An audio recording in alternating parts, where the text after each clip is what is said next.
Campfire stories are probably something that we're all familiar with. Even if you've never had the privilege of sitting by a campfire and swapping spooky stories, you've probably heard some of their effects.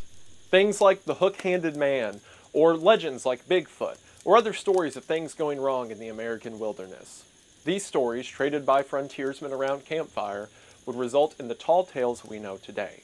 And while characters from these tales, like Paul Bunyan, are most common and most remembered, today I want to talk about the monsters from these stories.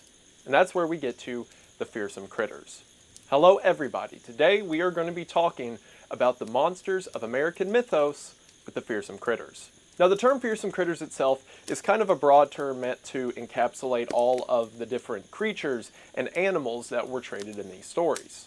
Several of them have worked their way into modern culture pretty easily. Things like the snipe are well known in phrases like a snipe hunt, or creatures like the hodag get talked about pretty often, but unless you have read these books, I promise I'm going to tell you about some weird ones that you've never heard of. Like the weird axe-shaped dog that can't stop eating axe handles, or the thing that looks like a coffin that whenever it walks off a mountain, it explodes. That's all it does. It looks like a coffin and then it blows up. The majority of these fearsome critters were entirely oral tradition until the early 1900s. It was then that a few people decided to chronicle these tales lest they be lost forever. And while there were several people who did this, I want to look at two of the earliest and most remembered copies that we have today.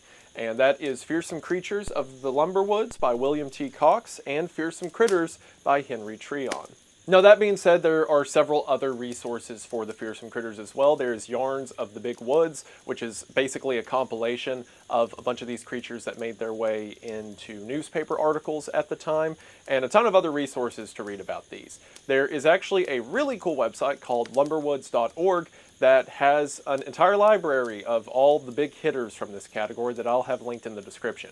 So if you want to read these two books, or any other ones, feel free to check them out. It's really cool stuff. For those who've been keeping up with the Cryptid Iceberg series, you'll know that every time I come across one of these guys, I freak out because it is my favorite part about trading stories. I think they're so cool and interesting, and today I just get to talk about them. So I'm excited, and hopefully you are as well. Also, I was really going to match the lumberjack, Northwoods vibe and record this outside, but it is hot and also loud, and I also don't know how to work my camera when it's that bright out, and also I'm lazy, so you have this fake pretend one. But really, I'm not even here right now. I am at my house sending a recording to you, so your brain can trick you into thinking I am in the room with you right now as I talk about this. Isn't that strange? But yeah, this is all you people get. Deal with it. We're getting into October. It's the start of the spooky season, so I figure what better way to begin than with a few campfire stories. So if any of that sounds interesting to you, then stick around as we talk about the fearsome critters of the Lumberwoods. Right after the ad, which the ad actually hasn't got here yet, so I'm kind of just oh, there it is now. I should probably change into uniform. Oh. It's you. Of course it's you. It's been a few minutes, huh? Yeah. I saw you in the grocery store the other day. Actually, I didn't say anything. I knew you didn't see me. And sometimes, I blame. I don't even know what I blame, because I don't blame myself. I think I'm too stubborn for that, and I certainly don't blame you. So maybe it was just something that was supposed to happen, I guess. Had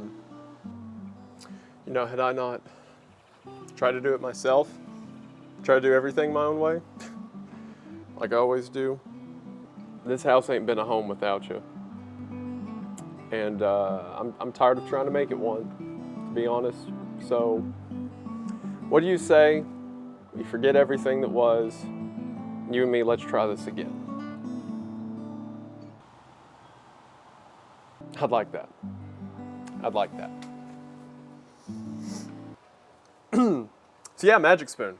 That's right, everyone, I have relapsed. But it's for the better, because this is Magic Spoon we're talking about.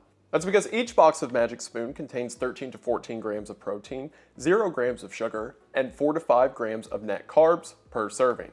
And on top of that, their treat bars have 11 to 12 grams of protein, only 1 gram of sugar, and 1 to 2 grams of net carbs per per serving. Not only that, but as you can see, they look and taste delicious as well. I remember when I was a kid, I used to eat cereal bars all the time, but my mom made me stop because, you know, they were unhealthy. But now, my mom has to grow up.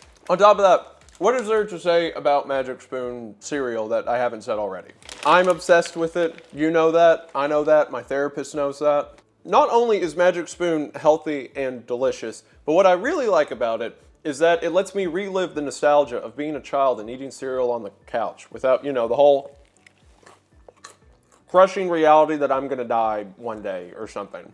And thanks to the new flavors they keep adding and things like the treat bar, Magic Spoon can fit any kind of lifestyle, from sitting down and eating breakfast to being on the go. And on top of that, Magic Spoon is also available on Amazon and in retail stores. I'm aware Magic Spoon has become a bit of a meme on the channel because of how much I talk about it and how much I like it, and I say good, I've been called worse. So if you want to figure out what my obsession's about and get obsessed with it today, then right now, there's never been a better time to get in on this offer. That's because right now, if you head to my link in the description at magicspoon.com/Wendigoon or use discount code Wendigoon or scan the QR code, you'll be able to get your Magic Spoon order for $5 off. That is right, $5 off. Whatever combination you go with, some of my personal favorites are the cinnamon roll, the birthday cake, the strawberry shortcake, although you really can't go wrong with any of them. And as far as the bars go, I am partial to the marshmallow flavor myself. So again, to get all of this for $5 off your order, either use my link in the description at magicspoon.com/Wendigoon or discount code Wendigoon or scan the QR code to get in on this incredible offer today. Thank you all so much for watching the ad, and as always, thank you so much to Magic Spoon for sponsoring the video. It really does mean the most. Hope you all check them out. Link is in the description, and we are back to the video. We are going to go ahead and get into it, but as always, thank you for watching. So the Fearsome Critters is something that's kind of hard to pin down. Again, most of this was just stories traded around a campfire, so it's hard to tell which versions of the creature are mainstream and which ones are just offshoots told in a couple stories. And between different accounts, even these two books, there's a lot of overlap. Like, each book will cover the same fearsome critter, but their stories and details about it will be different. So because the purpose of this video is to give you the base idea of each of these creatures, and then you can make your own stories or decisions about them, I am going to default to whatever the oldest version of the tale is. For example, Cox covered the Who Gag in his 1910 edition, and Treon also covered it in his 1930s edition. So when we get to the Who Gag, I'm going to go with what Cox said. Again, giving you the earliest version of each creature, and then you can make up whatever stories you want from there. Because as we're going to go over, one of the coolest parts about these guys is you can pretty much say whatever you want about them. So with all that clarification out of the way, let's get to the actual monsters. Beginning with the Who Gag. The Who Gag is a huge animal of the Lake States. Its range includes western Wisconsin, northern Minnesota, and a territory extending indefinitely northward in the Canadian wilds towards Hudson Bay. In size, the Who Gag may be compared to the moose, and in form, it somewhat resembles that animal. Very noticeable, however, are its jointless legs, which compel the animal to remain on its feet, and its long upper lip, which prevents it from grazing. If it tried that method of feeding, it would simply tramp its upper lip into the dirt. Its head and neck are leathery and hairless. Its strangely corrugated ears flop downward. Its four-toed feet, long bushy tail, shaggy coat, and general makeup give the beast an unmistakably prehistoric appearance. The Who Gag has a perfect mania for traveling, and few hunters who have taken up its trail ever came up with the beast or back to camp. It is reported to keep going all day long, browsing on twigs, flopping its lip around trees, and stripping bark as occasion offers, and at night, since it cannot lie down, it leans against a tree, bracing its hind legs and marking time with its front ones. The most successful Who Gag hunters have adopted the practice of notching trees so that they are almost ready to fall, and when the Who Gag leans up against one, both the tree and the animal come down. In its helpless condition, it is then easily dispatched. The last one killed, so far as known, was on Turtle River, northern Minnesota, where a young one weighing 1,800 pounds was found stuck in the mud. It was knocked in the head by Mike Flynn of Cass Lake. Immediately, you can probably see why these fearsome critter stories are so appealing. If you were a lumberjack in the northern woods of the United States, for one, life was rough. Not only was the risk of death monumental because, your whole job is knocking down giant trees all day, but it is grueling work to do in the harsh climate with barely any of the technology we have today. So as you can imagine, life could get pretty depressing. So a lot of these guys would sit around and make the woods not depressing. Anyone who's walked through a forest can tell you every now and then you'll see a tree that's bent over for seemingly no reason. But what if all of a sudden you give it reason and that reason becomes interesting? What if there's a creature out there that's as tall as a moose with no knees? What if it's unable to bend down to the ground so it has to strip the bark off of trees? I mean, especially in the time period, late 1800s, early 1900s, these stories were being passed around. It's not like they had the internet to tell them what exactly existed in the woods they were working in. So creatures like this, sure, at the edge of reality, could very well exist. Especially if two guys at camp who are more experienced than you are telling you that it exists. Especially with the lifestyle a lot of these people had to live in, again, especially the lumberjack, why not make the terror you feel and the terror others likely feel a little more special? Henry Treon, in his opening preface to his compilation of stories, says this very thing when he says, "It is by no means unlikely that a number of these tales receive their initial impetus through a woodsman being startled by some odd noise or perhaps by sighting some queer shape while traveling after sundown. Such an experience, we've all had them, is a rule quickly followed by a feeling of relief coupled with gratitude that our temporary panic had no witnesses. And the rest of the trip back to camp has often been employed in weaving the whole incident to a carefully embroidered tale to be tested out at the first opportunity." These stories meant something to the people that told them. It made the things they go through just a bit more important. So with that in mind, I want to move on to another weird creature. Because up next we've got the gumbaroo. In the foggy region along the Pacific coast from Grays Harbor to Humboldt Bay, there ranges a kind of creature that has caused much annoyance in the lumber woods. This is the gumbaroo, which, luckily, is so rare that only once in a great while is one seen. It is believed to remain in hiding most of the time in the base of enormous, burned-out cedar trees, from where it sallies forth occasionally on frightful marauding expeditions. During these periods of activity, the beast is always hungry and devours anything it can find that looks like food.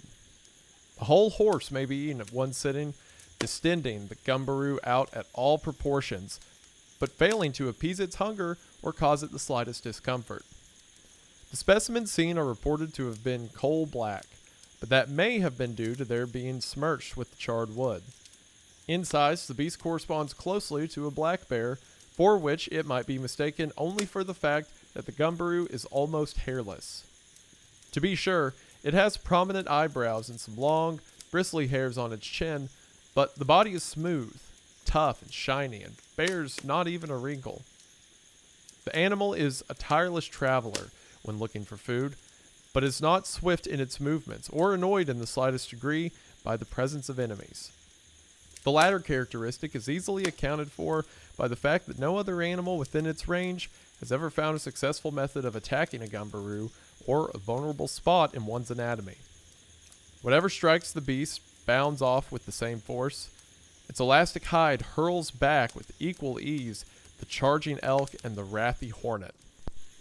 A rock or peavey thrown at the creature bounds back at whoever threw it, and a bullet shot against its hide is sure to strike the hunter between the eyes. It is believed that the scarcity of gumbaroos is due to their combustible character and the prevalence of forest fires. The animal burns, like celluloid, with explosive force. Frequently, during and after a forest fire in the heavy cedar near Coos Bay, woodmen have insisted that they heard loud reports quite unlike the sound of falling trees, and detected the smell of burning rubber in the air. So you have a giant bear with a man's face that you can't kill and it also explodes. It's a combination of a lot of different things that the lumberjack is probably familiar with, mixed with stuff that he has absolutely never heard of before. But again, these stories work because they would be delivered by people who seemingly knew exactly what they were talking about. As a matter of fact, in Treon's preface, again, he talks about a story where he heard one of these tall tales first mentioned. When describing how he was walking back from a job with a guy who was new to it as well as two old-timers, he says this: This lad opened the way by remarking that on the trail back to camp that afternoon, he heard an extraordinary, screech-like cry which he could not identify. Given this opening, the team play developed between the two older men was simply marvelous. "How did it go?" inquired Sam, full of seeming fatherly interest. "Oh, I don't think I could imitate it," replied the lad. A moment's pause. "Reckon it was one of them tree squeaks?" put in Walter at the precise psychological moment. "They're common hereabouts in July." "What's a tree squeak like?" asked the victim, deliberately putting his foot in the trap. "Wah," drawled Sam, and the game was on. It was like watching two highly skilled bridge players. Sam would lead with a colorful bit of description, and Walter would follow suit with an arresting spot of personal experience, every detail being set forth with the utmost solemnity, and with exactly the correct degree of emphasis. At the end, so deftly had the cards been played that the listener was completely convinced of the animal's existence. This method of presentation is widely used. For the best results, two narrators who can keep the ball in the air are necessary, and perhaps an occasional general question is tossed to someone in the audience, such inquiries being invariably accorded a grave, corroborative nod. And yes, these stories were absolutely used as a form of hazing to scare the pants off of someone who just got there. Or in other cases, as we're going to see come up, send them on a quest that they can never hope to complete. But again, it makes the life just a bit more fascinating. And if you want to see a really fascinating example, well, the next up we've got the roperite. In the foothills of the Sierras, where the digger pine grows, dwells one of the most peculiarly specialized animals to be found anywhere on the American continent. No one knows its life history, even approximately, and many a discussion has been based upon the question as to whether the beast is born, hatched from eggs, or comes into existence spontaneously from some mountain cavern. The Digger Indians say that roperites are the spirits of early Spanish ranchers, and blood-curdling are the tales they tell of hapless creatures pursued by the beast, snared with its marvelous rope-like beak, and dragged to death through thorny chaparral. No man or animal can hope to outrun it. It steps upon roadrunners or kicks them out of the way, and no obstacle appears sufficient to stop its progress or even slacken its speed, as it seemingly half flies, half bounds across the rugged country which it inhabits. Its leathery skin is impervious to thorn, and its flipper legs uninjured by the sharpest rocks. According to A.B. Patterson of Hot Springs, California, who saw the last roperite, authentically reported the animal has a large set of rattles on its tail, which it vibrates when in pursuit of game, thus producing a whirring sound like that of a giant rattler. The effect of this upon an animal closely pursued may be imagined. Lumbermen operating in the region between Pitt River and the southern end of the Sierras are urgently requested to make every effort to secure a living specimen of the roperite.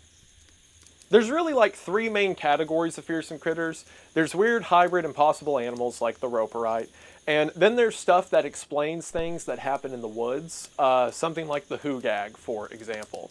And then there's other ones that just kill you. It's like they're either whimsical, or they make you afraid of something, or they explain something. That's typically one of the categories these stories will fall into. For an example of one that will just outright kill you, we have the snollygoster. In the cypress swamps of the South, and particularly in the region about Lake Okeechobee, Florida, woodmen tell of a strange and dangerous animal known as the snollygoster. This creature is of enormous proportions and is credited with a voracious appetite.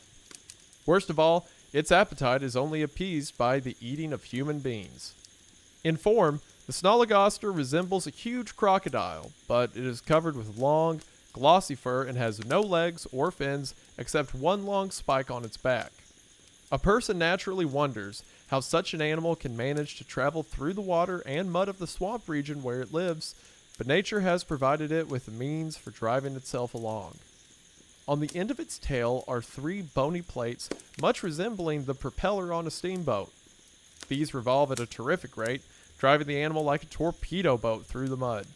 They serve other purposes as well, for when a snollygoster catches an unfortunate child, or even a full-grown adult, upon which it delights to feed, it tosses the victim up and backward so as to impale him upon the spiked fin, where several may be carried until sufficient for a meal have been collected.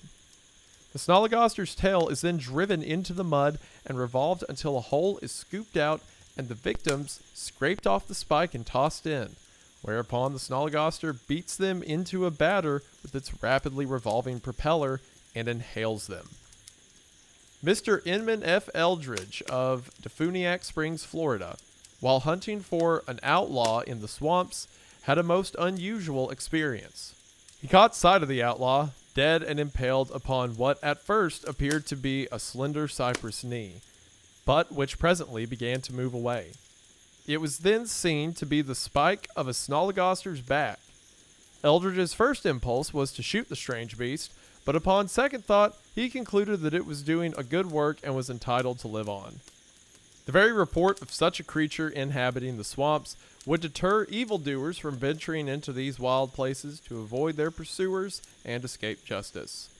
For one, this creature is absolutely terrifying. A giant snake thing that churns you up in basically a blender because it has a propeller tail and then drinks up the soup.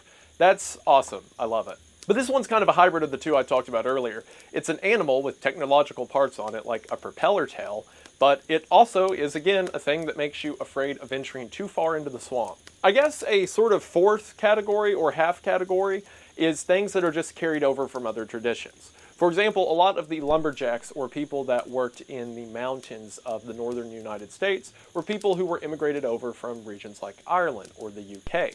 So because of that, some of their legends were directly transported over to our campfires. One of those being the leprechaun. During the early days of Upper Canada, before it became the province of Ontario, there were brought into a logging camp on the Madawaska River several young leprechauns from the north of Ireland. This animal was even then rare and has since become extinct in its native land. It is said that during the last famine, hungry Irishmen killed and ate the few remaining specimens of this queer beast. On its native bogs, the leprechaun was a harmless creature, celebrated for its playfulness and laughable antics. It would hop across the bogs, turn somersaults, and leap over hillocks with wondrous agility. A favorite trick was to bore into a pile of drying peat and then, with a sudden spring, send the clods of peat high in the air till the commotion looked like a young cyclone. These antics were all right enough in Ireland, but when the animal was brought to Canada, its disposition changed at once. The pets on the Madawaska escaped into nearby tamarack swamps, increasing and spreading until an occasional one was seen on the upper Ottawa and even over in northern Michigan. Sneaking through the tamarack and cedar, or leaping across the muskigs after whatever appealed to it as food, the leprechaun became a creature to be feared and avoided.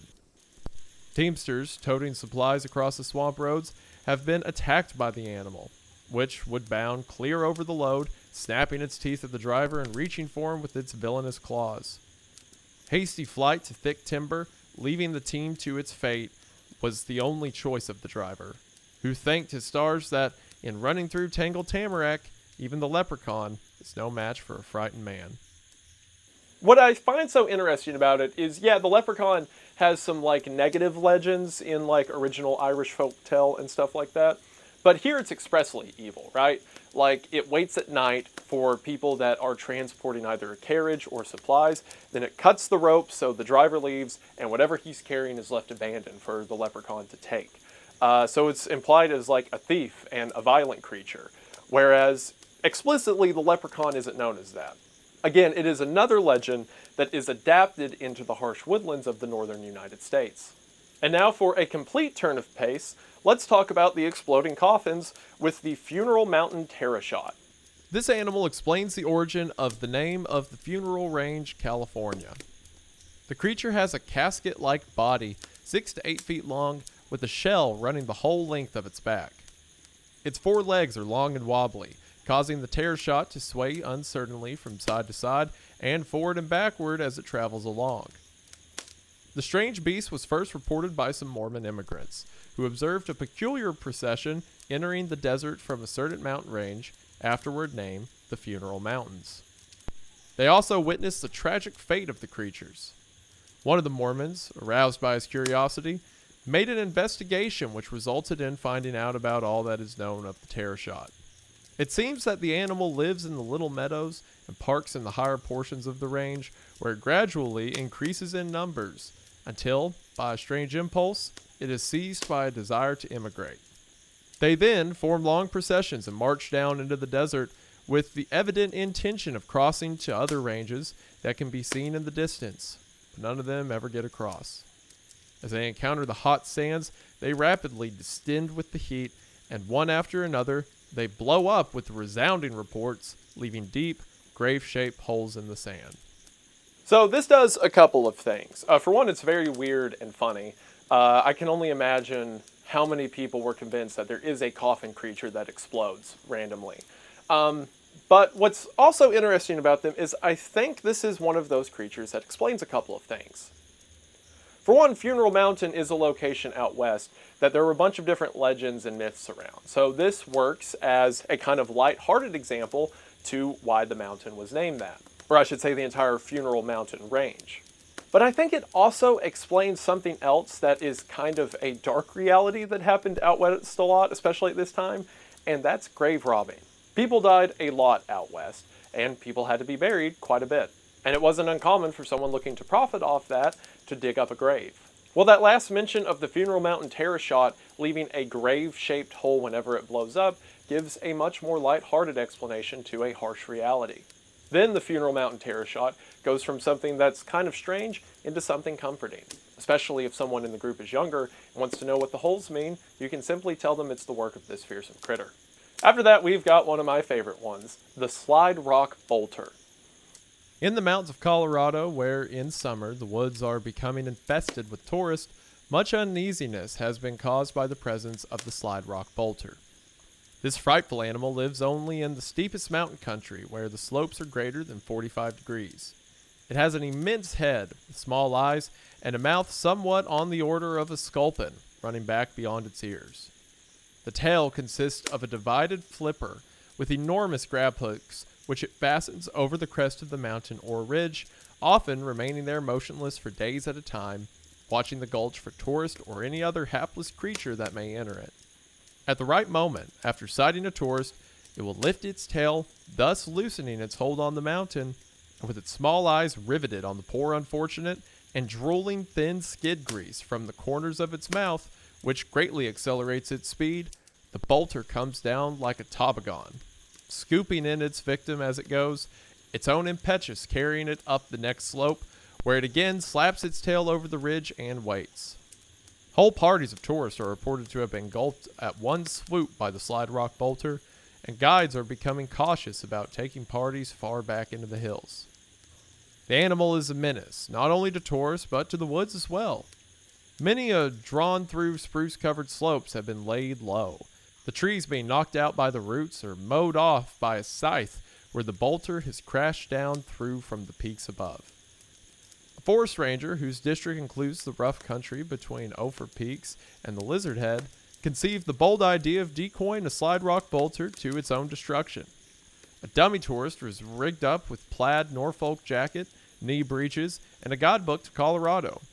It was then filled full of giant powder and fulminate caps and posted in a conspicuous place where, sure enough, the next day it attracted the attention of a bolter, which had been hanging for days on the slope of Lizard Head. The resulting explosion flattened half the buildings in Rico, which were never rebuilt, and the surrounding hills fattened flocks of buzzards the rest of the summer. Okay, the Slide Rock Bolter is absolutely insane, and I love him so much. Like, just the idea that you can be just walking in the woods and a whale flies down a mountain at you, that is absolutely nuts and terrifying. It's great. And the whole story about them setting up a decoy to blow it up, I mean, you can already see how narratives were created out of this. Someone goes out of camp and then never comes back. You can say the bolter got him. Not to mention this is another explanation, because things like landslides or rock faces falling off mountains were not uncommon. So if you come to a place in the woods that has all the trees wiped out down the side of a ridge, you can say it was the bolter. Another fascinating story that both explains and terrifies. Speaking of things that are explanations to stuff that is encountered in the woods, we have the Tote Road Shagamaw. From the Wrangley Lakes to the Allagash and across in New Brunswick, loggers tell of an animal which has puzzled many a man, even those who were not strangers in the woods. Frequently, the report is circulated that the tracks of a bear have been seen near camp, but a little later, this is denied and moose tracks are reported instead. Heated arguments among the men, sometimes resulting in fistfights, are likely to follow. It is rightly considered an insult to a woodsman to accuse him of not being able to distinguish the tracks of either of these animals. To only a few of the old timber cruisers and rivermen is the explanation of these changing tracks known. Gus Demo of Old Town, Maine, who has hunted and trapped and logged in the Maine woods for 40 years, once came upon what he recognized as the tracks of a moose. After following it for about 80 rods, it changed abruptly into unmistakable bear tracks. Another 80 rods and it changed to moose tracks again. It was soon observed by Mr. Demo that these changes took place precisely every quarter of a mile, and furthermore, that whatever was making the tracks always followed a tote road or a blaze line through the woods. Coming up within sight of the animal, Gus saw that it had front feet like a bear's and hind feet like those of a moose, and that it was pacing carefully, taking exactly a yard at a step. Suddenly it stopped, looked all about, and swung as on a pivot. Then, inverting itself and walking on its front feet only, it resumed its pacing. Mr. Demo was only an instant in recognizing by the witness trees that the place where the animal changed was a section corner. From this fact, he reasoned that the shagamaw must have been originally a very imitative animal, which, from watching surveyors, timber cruisers, and trappers patiently following lines through the woods, contracted the habit itself.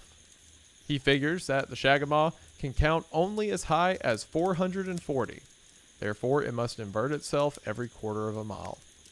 I can't tell you how many times I've been in the woods and come across a series of animal tracks that seemingly start and end without reason. Like, you know what probably happened is the animal stepped sideways and out of the direct line, and wherever their foot came down, it didn't hold the impression as long, or something like that. But there's just enough room for imagination in your mind that maybe something strange occurred, maybe something supernatural happened, and that's where the shagamaw likes to fit. It carries a series of different animals' footprints to stamp out, and it mimics the paths humans follow. So the next time you see deer tracks on a hiking trail, maybe it was a shagamaw. And that makes the world just a bit more fun to look at. Speaking of things that make the world a bit more fun, we have the Wapaloosie.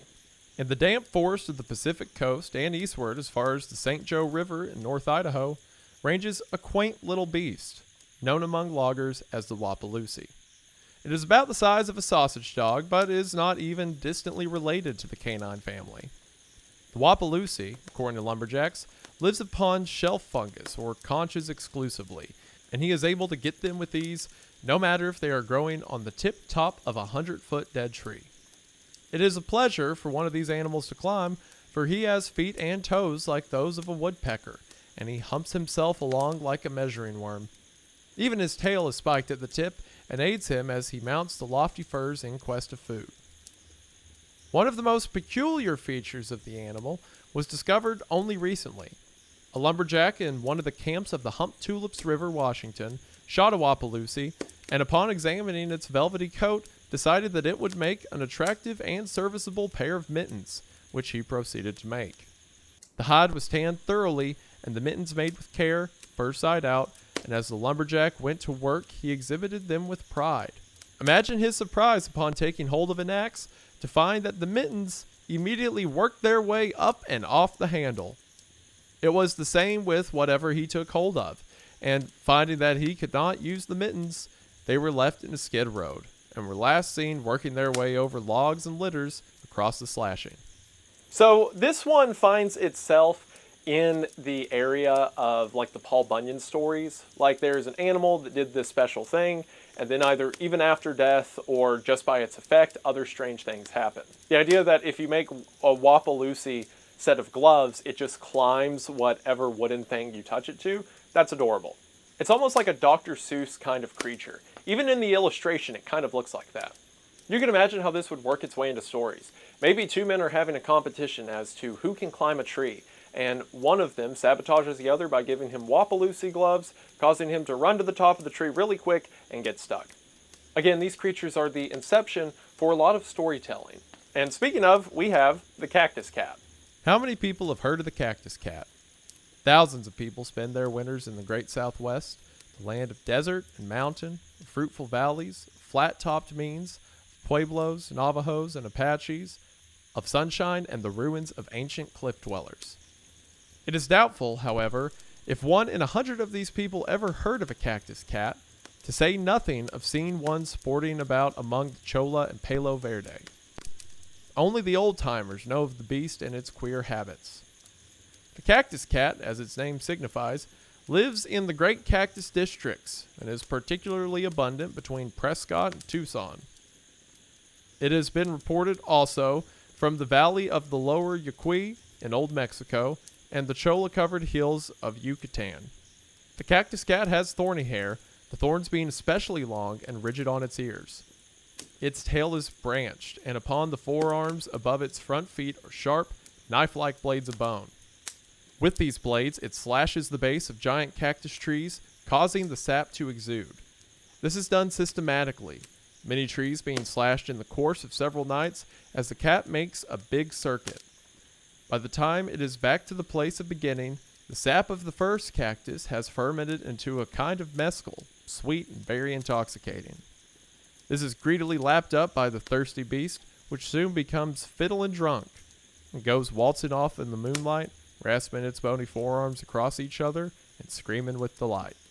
This one's just funny. It's like a weird cat that gets drunk off of cactus juice. I guess you could say it's an explanation for stuff if finding like bled cactuses in the desert's common. I don't know if it is or not. Maybe if it is, you could say this is where that comes from. But I just think it's cute. It's a cat that gets drunk. After that, we have an especially famous one, the hodag. This animal has been variously described by woodsmen from Wisconsin and Minnesota.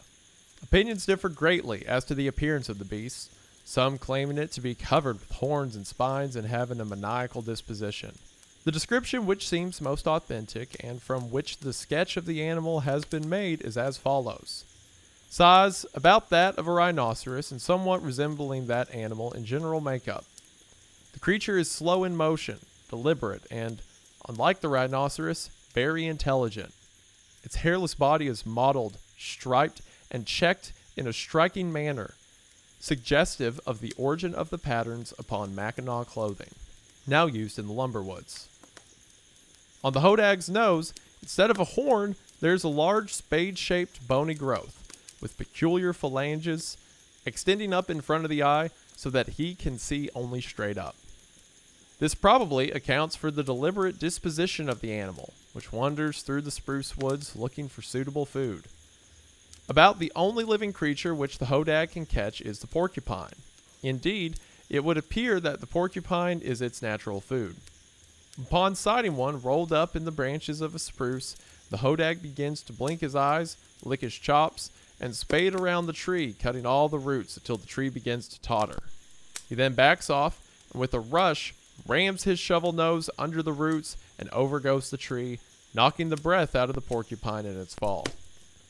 The hodag then straddles the fallen tree, follows it out to the top, where the huge pointed hoofs of its front feet crush the helpless porcupine, and then deliberately swallows him head first. In the autumn, the hodag strips the bark off a number of spruce or pine trees and covers himself all over with pitch. He then searches out a patch of hardwood timber where dead leaves lie thick on the ground. Here he rolls about until completely encased in a thick, warm mantle of leaves, in which condition he spends the winter. The hodag is a perfect example of the creature starting out somewhere and then going somewhere else. Like, for example, if you watched my Cryptid Iceberg series, when I got to the hodag, you'll know that the legend of it is much greater than that in the modern age. Like now it's stories about how the creature lives deep within caves and smells of rot, and how it was born from the ashes of oxen that were worked to death in the timber woods, and now those spirits have come back as this compiled, snarling, angry creature looking for revenge. And you can do that with any of these stories. Any of them can be something greater than just what their pieces describe. And the hodag is a testament to what can be done with just a basic starting point of how far a legend can go. And speaking of how far a legend can go, we have one of the most famous fearsome critters, the squonk. The range of the squonk is very limited. Few people outside of Pennsylvania have ever heard of the quaint beast, which is said to be fairly common in the hemlock forest of that state. The squonk is of a very retiring disposition, generally traveling about at twilight and dusk. Because of its misfitting skin, which is covered with warts and moles, it is always unhappy. In fact, it is said by people who are best able to judge to be the most morbid of beasts. Hunters who are good at tracking are able to follow a squonk by its tear-stained trail, for the animal weeps constantly. When cornered and escape seems impossible, or when surprised and frightened, it may even dissolve itself in tears. Squonk hunters are most successful on frosty moonlit nights, when tears are shed slowly and the animal dislikes moving about. It may then be heard weeping under the boughs of dark hemlock trees. Mr. J.P. Wentling, formerly of Pennsylvania, but now at St. Anthony Park, Minnesota, had a disappointing experience with a squonk near Mont Alto. He made a clever capture by mimicking the squonk and inducing it to hop into a sack, in which he was carrying it home, when suddenly the burden lightened and the weeping ceased. Wentling unslugged the sack and looked in. There was nothing but tears and bubbles. The squonk's adorable. I love him, you love him, everyone loves him. A creature that is so ugly it does nothing but cry all the time and will eventually dissolve into a puddle of tears. Much of you are the same. That was kind of mean, but you're also sitting here listening to some guy on the internet talk for 3 hours about campfire stories, so I'm just saying. Jokes aside, I think the squonk is so famous just because of how unique the creature is. Again, most stuff just wants to kill you, but it seems that the squonk is far more afraid of you than you are of it. Now, as far as something that you absolutely have to be afraid of, we have the whirling Wimpus. Occasionally, it happens that inexperienced hunters and others wandering in the woods disappear completely. Guides are unable to locate them, and all kinds of theories are offered to explain the disappearances. From the hardwood forest of the Cumberland Mountains, Tennessee, comes the rumor of an animal called the whirling Wimpus, the existence of which may throw some light upon the fate of those who fail to come back to camp. According to woodsmen who have been looking timber in eastern Tennessee, the Wimpus is a bloodthirsty creature of no mean proportions. It has a gorilla-shaped head and body and enormous front feet. Its unique method of obtaining food is to station itself upon a trail, generally at a bend in the trail, where it stands on its diminutive hind legs and whirls. The speed is increased until the animal is invisible, and the motion produces a strange droning sound, seeming to come from the trees overhead. Any creature coming along the trail and not recognizing the sound is almost certain to walk into the danger zone and become instantly deposited in the form of syrup or varnish upon the huge paws of the Wimpus. This thing is just like a creature with these giant claws that spin so fast, if you get close, you're immediately turned to red mist. As a matter of fact, in Treon's account of the creature, it spins so fast that you can't see it. All that you can do is hear a slight humming noise and maybe see a few leaves getting blown a little too fast around the area. But if you just so happen to step where it is, because again, it's moving so fast it's invisible to the human eye, you just die instantaneously. Talk about a way to terrify someone who's not familiar with the woods. You can just randomly walk into the spinning claw thing at a point and you can never hope to see it, so you better listen to a low humming or else you are super dead. Speaking of things that just kill you for doing nothing out of the usual, we have the agropelter.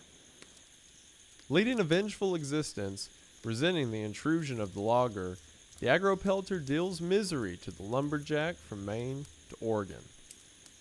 Ill fares the man who attempts to pass a hollow tree in which one of these creatures has taken up its temporary abode.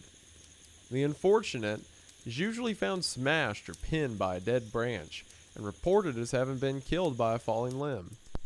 So unerring is the aim of the agropelter that despite diligent search, I have been unable to locate more than one man who has been the target for one of their missiles and yet survived to describe the beast. This is big old Kittleson, who, upon a certain occasion, when cruising timber on the upper St. Croix, was knocked down by a partly rotten limb thrown by an agropelter. This limb was so punky that it shattered on Old's head, and he had time to observe the rascally beast before it bounded from the tree and whisked itself off through the woods. According to Ole, the animal has a slender, wiry body, the villainous face of an ape, and arms like muscular whiplashes, with which it can snap off dead branches and hurl them through the air like shells from a 6-inch gun. It is supposed to feed upon hoot owls and woodpeckers, the scarcity of which will always prevent the agro-pelter from becoming numerous in any locality. It is a monkey that is sitting in the top of a tree, and it hurls branches at you so hard it's like a gunshot. You just die. The only reason this guy survived one is because the branch was rotten enough that it blew up on his head instead of blowing his head up. So yeah, you can just be walking through the woods and get hit by a small log traveling 90 miles an hour. These are classic stories to scare people who aren't familiar with the Timberlands. And as another example of that, and one that I find to be one of the most humorous, we have the splinter cat. A widely distributed and frightfully destructive animal is the splinter cat. It is found from the Great Lakes to the Gulf and eastward to the Atlantic Ocean, but in the Rocky Mountains has been reported from only a few localities. Apparently, the splinter cat inhabits that part of the country in which wild bees and raccoons abound. These are its natural food, and the animal puts in every dark and stormy night, shattering trees in search of coons or honey. It doesn't use any judgment in selecting coon trees or bee trees, but just smashes one tree after another until a hollow one containing food is found. The method used by this animal in its destructive work is simple but effective. It climbs one tree, and from the uppermost branches, bounds down and across towards the tree it wishes to destroy. Striking squarely with its hard face, the splinter cat passes right on, leaving the tree broken and shattered as though struck by lightning or snapped off by the wind.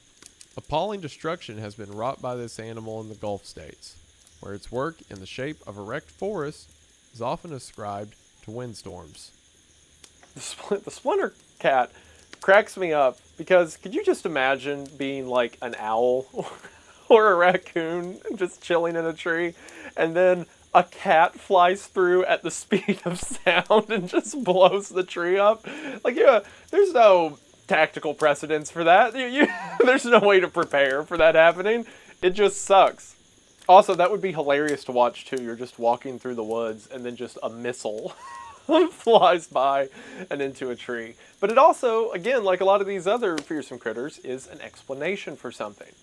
Because when you see these random trees that are blown in half, sure, it's probably effective wind blowing over the top half and then maybe the part that was knocked off rotting away, or maybe the effect of lightning or something similar, but it's a lot more fun to imagine that it was the giant bowling ball cat. Now, moving back to the incredibly terrifying, we've got the snow wasset. On the most northern logging camps of Canada, we hear of the snow wasset. This is surely an animal of the boreal zone. It is a migratory animal, wintering in the lumbering region between the Great Lakes and Hudson Bay, and spending its summers far north in Labrador and the Barren Grounds. Unlike most wild creatures of the north, the wasset is said to hibernate during only the warmest weather, when its hair turns green and it curls up in a cranberry marsh. During the summer, it has rudimentary legs, which enable it to creep slowly around and remain in the shade. After the first howling snowstorm, the wasset sheds its legs and starts south, dipping about in the snow. It soon attains remarkable skill in this method of travel, which enables it to surprise burrowing grouse, crouching rabbits, and skulking varmints of many kinds. Later in the winter, when food becomes scarce and more difficult to obtain, even wolves are seized from below and dragged howling and kicking into the snowdrifts. According to woodsmen, the tragedies of the far north are more numerous beneath the crusted snow than above it. There's no telling how many creatures are pulled down and eaten by the wasset, for this animal has a voracious appetite, comparable only to that of the wolverine. But since it is 4 times as big and 40 times as active as the wolverine, it must eat correspondingly more. The only specimen of this beast ever examined by white men was an imperfect one at James Bay, where a party of surveyors found an Indian in a peculiar canoe, which, upon examination, was shown to be made from one wasset hide greatly stretched. There being no leg holes in the white winter pelt, it is peculiarly adapted to the making of shapely one-man canoes, which are said to be used also as sleds by the Indians. A whole battery of deadfalls are believed to be used in trapping a wasset, since it is impossible to tell in what direction the animal's body may extend.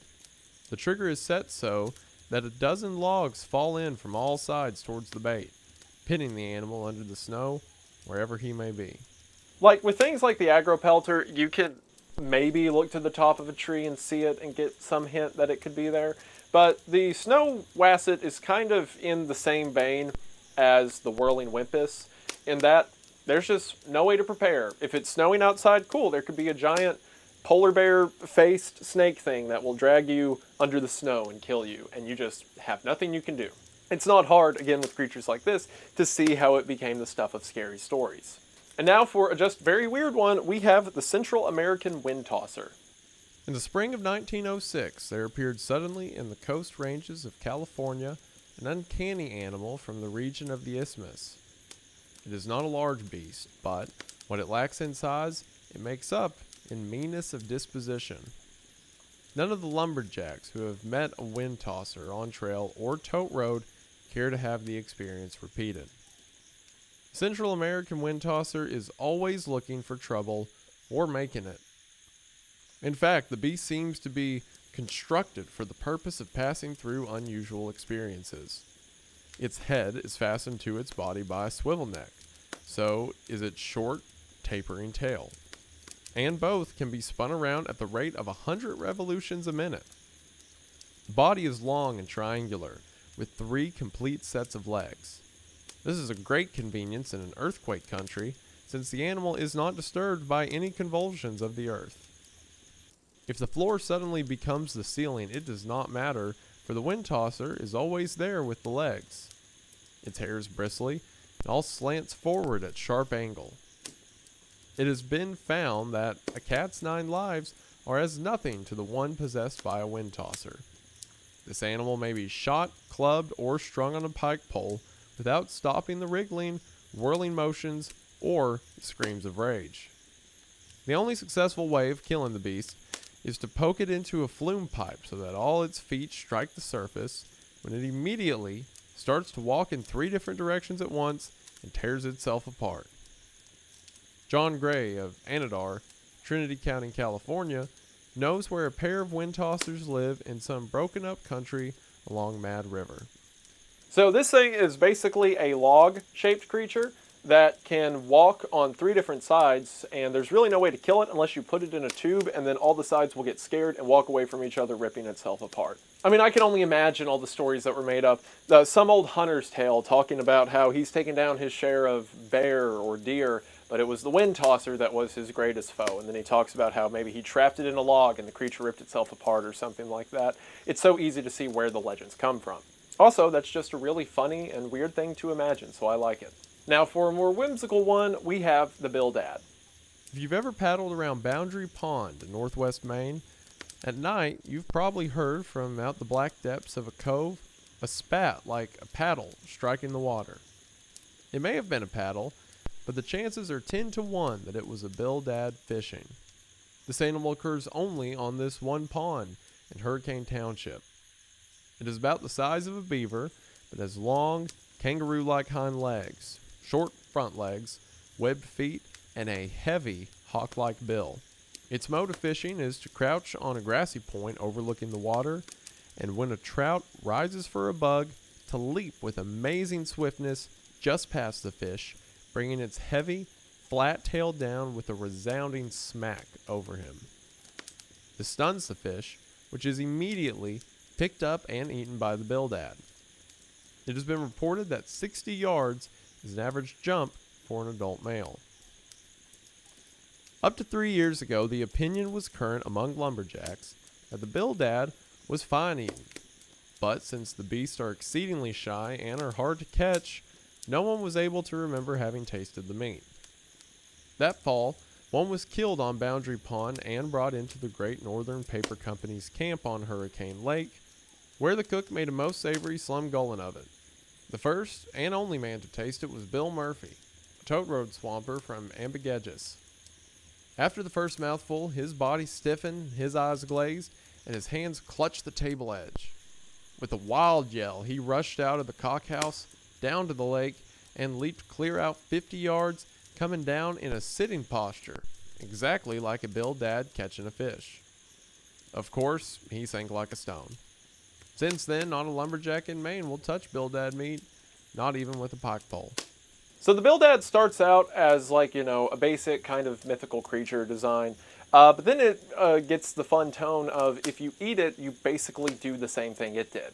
You also, like a kangaroo, begin hopping across the water and you can't help yourself. And this guy who ate one just took off into the night.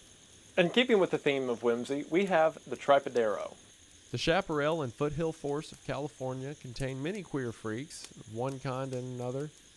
One of the strangest and least known is the Tripodero, an animal with 2 contractile or telescopic legs and a tail like a kangaroo's. This peculiarity in structure enables the animal to elevate itself at will, so that it may tower over the chaparral, or, if it chooses, pull in its legs and present a compact form for crowding through the brush.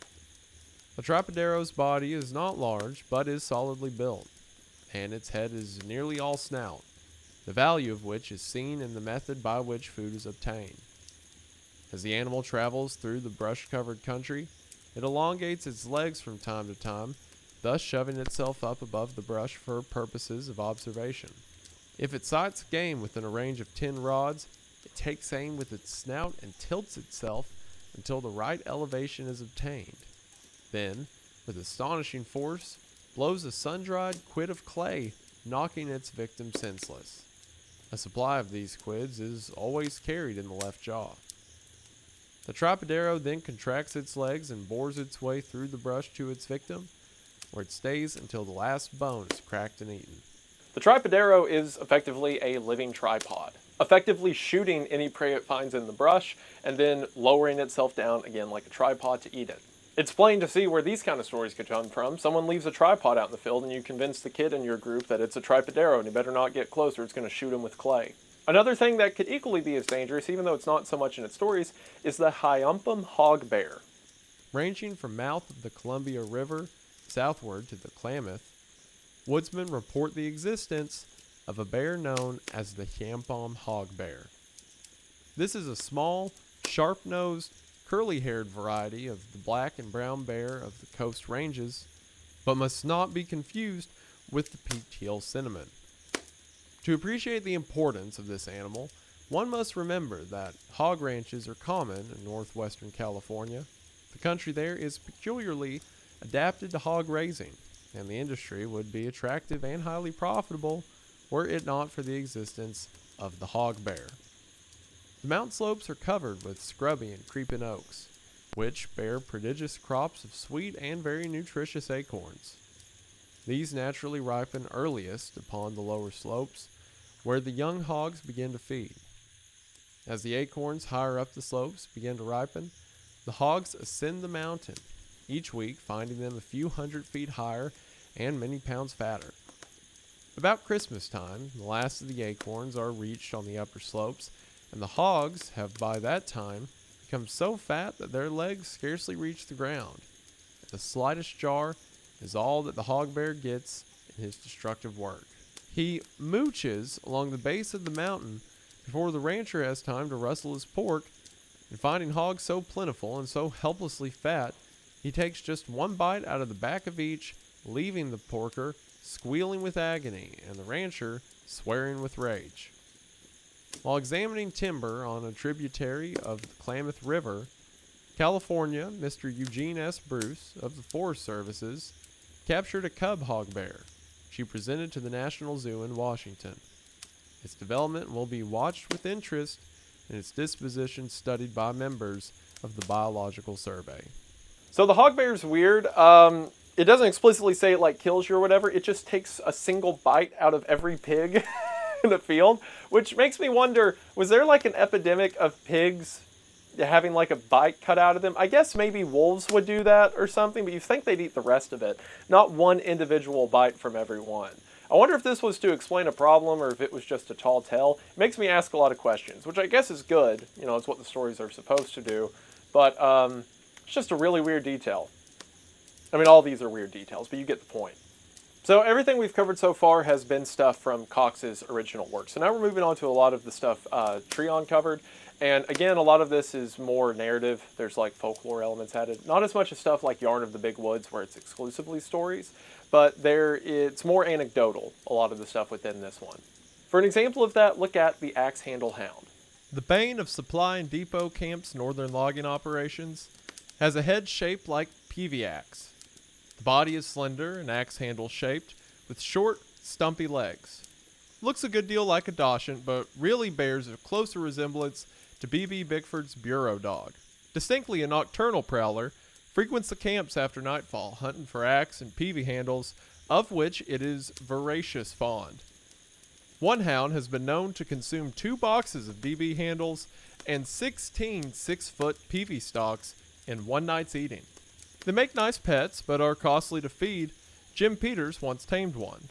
That was short-sighted because Jim had a wooden leg made from an axe helve. The only way he could keep his leg whole was to wear it to bed. But he got rid of the pup by feeding it red oak handles, which it dislikes as heartily as any experienced chopper. For one, the detail that he had a leg made out of an axe handle and the dog kept trying to eat it is funny. But the Axe Handle Hound is also just like kind of cute. It's a dog that's like a dachshund, and it just likes to eat axe handles, and that's pretty much it. There are numerous stories of people using this to prank their friends. For example, someone leaves their axe out, just take the shaft off of it and leave the axe head, and then be like, must have been that hound. Again, a lot of the fearsome critters aren't that fearsome. It's just kind of the name used to describe them altogether. But the Axe Handle Hound is actually a friend of man, which is pretty neat. Now, for another kind of household critter that is definitely not a friend of man, we have the ball-tailed cat. In the early days, this feline undoubtedly enjoyed a much wilder circulation than at present. Recent surveys indicate that it is now pretty well confined to Harney County, Oregon, and Sullivan County, Pennsylvania. A fair-sized animal of about the dimensions of a wildcat, but with a far more aggressive disposition. Its chief physical characteristic is a hard, heavy, bony ball on the end of its tail. The feet are clawed, as with all true cats, making it an excellent climber. And the species has the stealthy habit of lying out on a limb, and when the unsuspecting lumberjack passes beneath, the cat drops on its victim and pounds him to death with the ball. In the rutting season, the male uses this instrument to call the female by drumming on a hollow log. This species has occasioned much discussion and peppery argument. It has often been confused with both the silver cat and the dingmall. A careful study of the equipment and habits of the 3 species shows plainly that they are by no means the same. It is quite possible that they are all distantly related. Perhaps the ball-tailed boy is a less highly developed variant of the same phylum. For some reason, there's a lot of these, like cat or like mountain lion looking things that have a ball tail at the end, and we're going to get to some more of them in a minute, but they're at like varying different degrees of danger. Like some of them don't do anything, and some of them just like eat people.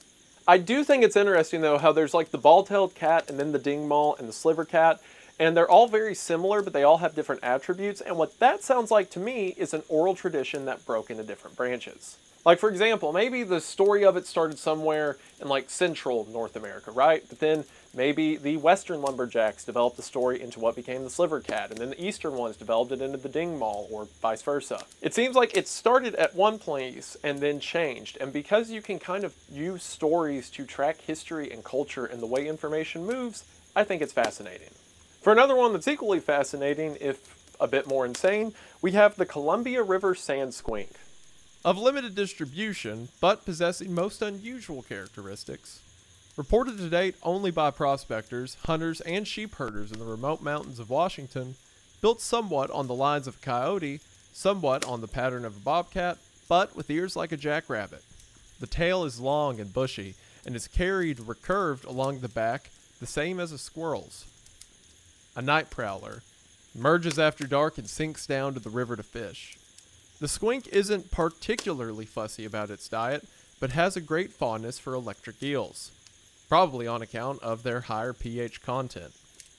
When hungry, it is a timid animal, but its courage returns after feeding, and it will then stalk boldly along the mountain trails until it sights a prospector returning from town.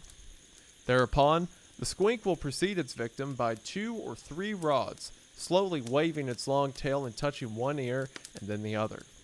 The previous few miles of travel on a heavy feed of electric eels generates a substantial charge of static, and these alternating contacts produce a series of brilliant discharges which invariably please and attract the traveler, who follows and is never seen again. Several nests of this animal have been located and carefully examined. They were all lined with portions of old inner tubes, while the eggs, for the squink is oviparious, were shelled with bakelite. Okay, so I just want to know with this one, I have some questions. Like, was this used to explain away something? Because in a lot of folklore, there's stuff about ghost lights, or like the Brown Mountain lights that I made a video about, right? So there were already stories of lights floating. So was this a way to explain that? Or was this just completely made up and someone thought it'd be funny to add the part about it, you know, having like static electricity? Because the creature's insane. It's like a half rabbit, half squirrel, half mountain lion thing that eats electric eels and then because of that becomes electricity. And then when people follow it at night, they get killed by it, supposedly. Like, that's so wild. I just want to know if it was used to explain something or entirely made up. Either way, I like it, but it's just like a giant electric cat rabbit thing. That's fun. I know a lot of these are just me being like, oh, that's cool, I like it, and then describing it. Yeah, I can't help myself. I just thought this stuff was cool and wanted to share it with you. So, fight me, I guess. For another cool one that is incredibly short, we have the Kamada body. Reported by Mr. B.B. Bickford of Gorham, New Hampshire, not found outside the White Mountains, a short, stubby, rather small animal resembling a woodchuck but having very soft, velvety, kitten-like fur.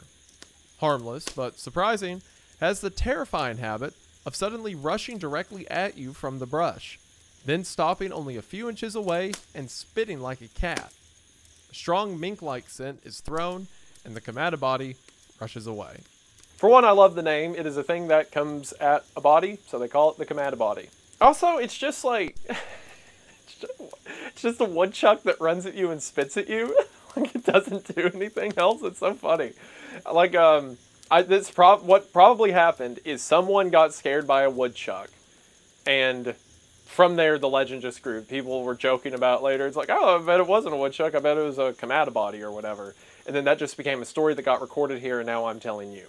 It's funny how, like, legends can do that. It can just be from a small, like, corner of culture, or even just a thing that happened once, and then can result its way into 100 years of history to now being told to however many people are listening to the video at this point. I don't know, it's just fascinating the way stories work. It's fascinating the way they stay alive. For another example of the whole ball-tailed cat thing I was talking about earlier, we have the dingmall. Well known the White Mountains. In fact, above timberline in the call between Mount Adams and Mount Jefferson of the Presidential Range, there is a conspicuous, flat-topped boulder which for many years has been Dingmall Rock. Conclusive, exhaustive researches have clearly proven the existence of 2 distinct varieties. The northeastern, both varieties are cat-like, being long, slim, slick, sorry-looking gentlemen, having wolf-like pelts. Their bodies are long with short, powerful legs. As Irving Cobb has put it, he's built low to the ground like a carpet sweeper. The head is round, sessile, feline, with tufted ears and glowing eyes. Neither variety is harmful, but both possess a curious, inquiring nature. They are fond of lying out in open, sunny spots, top of Dingmall Rock for example, carefully scrutinizing what goes on in the valley below. The tail is very long, frequently twice the length of the body, but the California variety carries a medium-sized bony ball on the end thereof. This is used to keep off flies, to pound on dead trees to produce supply of soft silvers for lining the nest, and, in the mating season, to beat on the male's chest to call his mate. The female also wears a ball a shade bigger than the male's, but she only uses it to beat him with when he gets too obstreperous. Ranger Bill Gott once watched one of the California variety galloping along the crest of the Siskiyous, with the ball lashing from side to side and striking the trees with tremendous force. That, commented Ranger Bill, is the biggest kindling cat I ever saw. The cry of the eastern species is a dreadful, horrendous wail, while the call of the western variety sharply resembles the toot of a logging donkey. Females of both species invariably whelp on the top of a large, exposed rock. See, it's very similar to the cat talked about earlier, but this one is expressly more friendly. It doesn't, attack people or things and eat them. It uses its tail to hit trees to build a nest, and then the females use it to hit the man over the head when he becomes too annoying. It's like a peaceful version of the other story rendition that was more violent. And again, I think this is the same story, at least initially, that has branched out into something greater. Or maybe it's all part of the same story. Maybe one region can talk about how the ones here are peaceful while the ones on the other side of the country are more violent, or vice versa. It gives credence to the tale by making it something bigger than just a thing that happened once. Now, while on the topic of things that are terrifying and just kill you, we have the Dungavan Hooter. Formerly quite common from Maine to Michigan, today only occasionally met with on the upper peninsula of the latter state. A marsh dweller, dangerous to human beings, shaped a good deal like an alligator, but curious as to equipment in that he has no mouth. The nostrils are abnormally large, the legs short, and the tail thick and powerful. The only cry is a loud snort. Concealing itself with satanic cunning behind a whiffle bush, the Dungavan Hooter awaits the passing logger. Oncoming within reach of the dreadful tail, the victim is knocked senseless and then pounded steadily until he becomes entirely gaseous, whereat he is greedily inhaled through the wide nostrils. Rum-sodden prey is sought with especial eagerness. This one's really funny. It's like a snoutless crocodile that churns you into powder and then snorts you. Which again, it's very funny because it is a creature that is terrifying, right? Like no one wants to be churned up into powder and then snorted, I hope. But also, it's like absurd, just the fact that something like this might exist. But because it has some like alligator characteristics, someone who's not that familiar with how nature works or science or something like that could be convinced into this thing existing. Again, especially if it's coming from seasoned veterans. Also, the mention at the end that if you're drunk, it especially wants you is hilarious because I imagine this story works much better while inebriated. Speaking of drunken stories, we have the Philomelu bird. A curious character, varying widely from the unusual run of feathered animals, a bird distinctly low in intellectual curiosity, showing complete and consistent indifference as to where he's going. He prefers only to see where he's been, hence, he always flies backwards. A rather rare species, frequently heard of, but seldom seen. Authentic reports are none too common. This is odd for a turkey-like head on a long, bottle-green neck, sparsely spangled with large, silvery scales, a black right wing, and a pink left one make a color combination hard to miss. The nest is usually built upside down. The eggs, 7 to a clutch, are invariably grade D. The call resembles the clank of a Johnson bar being shoved into reverse. Variously called the goofus bird, the flue fly bird, etc. The Philomelu bird's interesting because there is a chance this came from a true sighting. There are some species of things like stork or crane that can temporarily glide backwards for a moment. So maybe someone witnessed that and then the story came from it. Obviously stuff like the nest is built upside down, it looks like a turkey, those were added on later, but it could have had an inception that was real. Which leads to the question, how many of these other ones might have had inceptions that are real? Like the Kamada body is just a woodchuck running up to someone. That's believable. But what about some of the other ones? What if maybe the boulder cat, or whichever the first cat with the boulder on its tail was, maybe someone was attacked by a mountain lion that had a weird growth on the end of its tail, and then the legend started there. How many of them came from something and then were made into something bigger? Now, as far as ones that are absolutely insane in every regard, we have the gumbaroo. An uncommon, but nevertheless well-known and thoroughly authenticated animal. Paul Bunyan often met them in the upside-down country. His description, given to me personally, was as follows. A pot-bellied body, almost exactly like the bunkhouse stove, even to the umbilical damper, and covered with very tight, tough, black, shiny skin. A pair of long, powerful, monkey-like forearms, and a little round head and no neck. His head sets right down on his shoulders like a hop toad in a cool spot. He's got 3 bowed rear legs, each with a clawed foot clutching an iron ball, the same as an iron stove. There's no speed in these rear legs, but they're handy for weight and dumps. For real travel, he's got 8 pairs of strong, springy legs set around his middle. He's plenty rapid on these.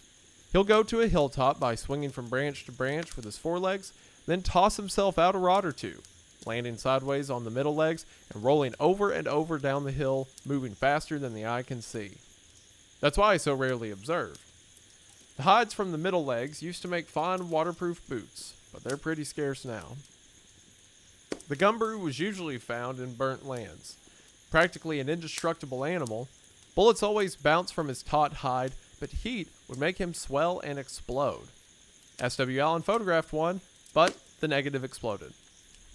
This is one of the only ones we're talking about today that directly cross over into the Paul Bunyan mythos. For those who aren't familiar, Paul Bunyan is a figure within, I guess, American mythology, or more accurately, American folklore, that was effectively a giant lumberjack. There's stories about how he dragged his axe behind him that created the Grand Canyon, how he created waterfalls by smacking his hand down on the ground, and a lot of these fearsome critters show up in his stories. And the gumbaroo, I think, is explicitly from one of his stories originally. Paul Bunyan, similar to a lot of these fearsome critters, would sit around, be talked at campfires, and then these entire stories would come out of it. Which would probably be a good idea to make a Paul Bunyan video one day. That seems up my alley. Well, Paul Bunyan stories are usually happy and have a good message or ending to them, and I normally like it when stuff dies, but I can make an exception. I also like the idea that the gumbaroo is so explosive that if you take a picture of one, the picture will also explode. After that, we have one that is a personal favorite of mine, the hide behind. A highly dangerous animal, but owing to its intense aversion to the odor of alcohol, never known to attack an inebriate.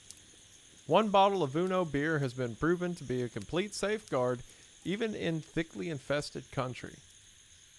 A biggish beast, standing about 6 feet and walking erect.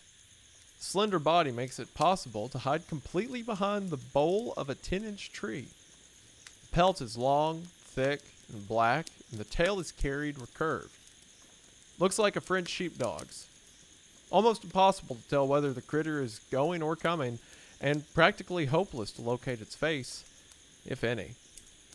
The short, well-muscled forelegs are equipped with grizzly-like claws. Its food is chiefly intestines.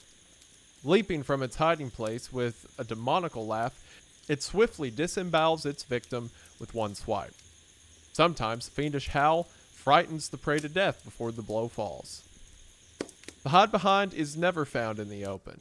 He always conceals himself behind a tree trunk. His marvelously quick, stealthy gait makes it possible for him to stay constantly behind his prey, no matter how quickly the suspicious victim may spin about in the hope of glimpsing the marauder. The beast can go 7 years without eating.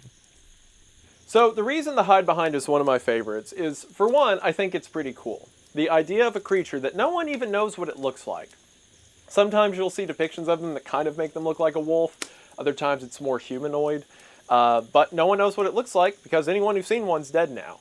So it is just a thing that exists behind the trees. So that makes it easy for people to describe it however they want, because different areas can have their own different legends around it. And it also makes it something terrifying because it is something that is always there, just out of view. It also has fun interactions with other monsters. Like there's the mention that if you're drunk, then the hide behind doesn't want you. It no longer considers you a prey animal. But also remember, if you're drunk and you know the story of the Dungavin Hooter, well now the resistance from one creature makes you susceptible to the other. But another reason that the hide behind is one of my favorites is because it was probably my first interaction with the fearsome critters. When I was a kid, my grandfather told me about the hide behind, although he had a different name for it, the turnaway. Because, as most people would do with these stories, my grandfather made the story longer. He said that the only reason a hide behind attacks somebody is because they try to look at it. Basically, the creature is terrified of being witnessed by a human, perhaps out of shame or fear, so if you go looking for it, it gets furious and attacks. So if you see one, the best thing to do is turn around, hence the name Turnaway. Turn away or turn around, I believe he called it both. But it adds another layer to the story. If you're ever walking through the woods and you see something out of the corner of your eye, something that looks like it darted behind a tree, it's best not to go looking. Because sure, hopefully the animal can get away, but if you're a little too good at trying to find it, well, looks like you won't be around to tell the tale. And that's what I love so much about these stories. They can start off as one little piece, and then they can become something that recontextualizes the way you look at the forest. To this day, if I'm walking through the woods and I see something out of the corner of my eye, I try not to look because it might be a turnaway. Now, do I truly believe in these creatures? Do I think they're real? Well, no, but that doesn't matter. The piece of the story is still in my head. It is still something I think about that makes the woods just a little bit bigger. So sometimes I won't go look, because sometimes I might as well let the story be real. And while this is just one example of where the hide behind can go, any of these creatures can take another step like that. Any can become something that is a story in your head, something that sticks with you long after you've read it. And for another story that probably terrified a lot of people who heard it, we have the hoop snake. A well-known menace. Its existence is thoroughly established by numerous reports from highly credible parties. The characteristics appear to be about the same in all regions. Its habit of tucking its tail in its mouth and rolling at incredible speed in pursuit of its prey or a fancied enemy is not duplicated, fortunately, by any other member of the animal kingdom. The tail ends in a stinger carrying venom of such power that a dose of but 0.003 parts per million is sufficient to make even the leather-skinned hodag turn green and swell up and die inside of an hour. No wonder that folks wise in woods lore are wary of this circular engine of destruction. He may travel on just one cylinder, but that's all he needs. The speed reached in rolling is nothing short of remarkable. A full-grown jackrabbit is pie for this snake. A mature snake, when hooped, has a diameter of 1.5923 feet. He has been clocked after being enticed on to a cleverly designed rolling meter platform at an RPM of about 1,056, or a straightaway speed of some 60 miles per hour. The only way to outrun him is to climb over a fence. The snake must unhoop to get through. There are many authentic cases of death from this reptile's venom. Possibly the most convincing bit of data is that, in a fit of pique, a hoop snake stung one of Paul Bunyan's peavey handles. Of course, his handle was a sizable stick to start with, but the venom swelled it to such dimensions that Paul cut it up into 946 cords of wood. And then the dang stuff wouldn't burn. Just lay in the stove and hissed. The hoop snake is certainly one of the more popular ones that came out of the fearsome critters. I've heard this referenced in like westerns and stuff like that, and just the idea of a snake rolling at you at that speed is terrible. Especially considering it's described as so venomous it could take down even other fearsome critters with a single bite. I can imagine people hearing this story and being too afraid to leave the fence line, just so they can jump over really quick if they see a hoop snake coming. And once again, we have a mention where the creature tied into Paul Bunyan's lore, connecting all of the different stories that would be passed around lumber camps across the entire United States into one sort of narrative. They don't all have to connect, they don't all have to make sense or perfectly fit into each other. They can be their own story one place and another story somewhere else. And again, another story that probably terrified a ton of people is the Lunger Lang. A dangerous fellow to meet up with, very likely to attack without any provocation. Bites but once a year, but the bite is sure death. Certain unique features make it easy, however, to identify the animal. A dark blue stripe down the spine, a bushy, swivel-jointed tail set in the middle of the back. This appendage is most useful in keeping off the flies. And all four legs triple-jointed are what the traveler should look for. These legs make it possible for the Lefferlang to run equally fast in all directions. In case of an attack, the victim should suddenly hold a large mirror up beside himself. The double image will so confuse the beast that he will rush off in disgust. The biting season usually occurs on July the 12th. An orange-colored handkerchief conspicuously displayed will invariably afford full protection. Green clothing of any shade should be studiously avoided at this season, as it serves to arouse the animal further. I don't know what it is, but the depiction in this book, I hate it. The way its eyes look, the way it's staring at the guy, terrifying. And again, it's fun because it's a creature that's never spotted, right? I mean, okay, these are all urban legends, none of them are spotted, but you know what I mean. Within the legend, the creature is never spotted. So it has this like super bright, ornate features that are so mysterious, just holding a mirror up to it turns the creature away. I also think it's so funny how the biting season is July 12th. Not the summer or even just July, it is the 12th of July. So imagine, imagine how terrified, because if they only attack once a year, they're probably going to attack that day. Imagine how terrified, like, some kid would be in the week leading up to July 12th. He's carrying a mirror everywhere, and I'm sure everyone else laughed at him for that. But to him, the story's very real. I mean, these guys who know better told him about it. So on July 12th, you better believe he has a full-size mirror, and that's a funny detail that he can't even carry a small one. It is a full-size mirror he has to carry around camp. Or even the smaller stuff, like the orange-colored handkerchief. Like, if on July the 12th you see a bunch of people wearing orange handkerchiefs, then they probably fell for the joke. I like the specificness of creatures like this. You can see where the story became a gag. And because it makes it so much real in people's minds, I think it's all the better for it. And talking about stories that caution you from something, we have the rumtificel. In luring a victim within its reach, this animal employs one of the oldest strategic devices known, that of playing on the cupidity of its prey. Being a rather slow-gaited beast, it has to resort to some form of low cunning.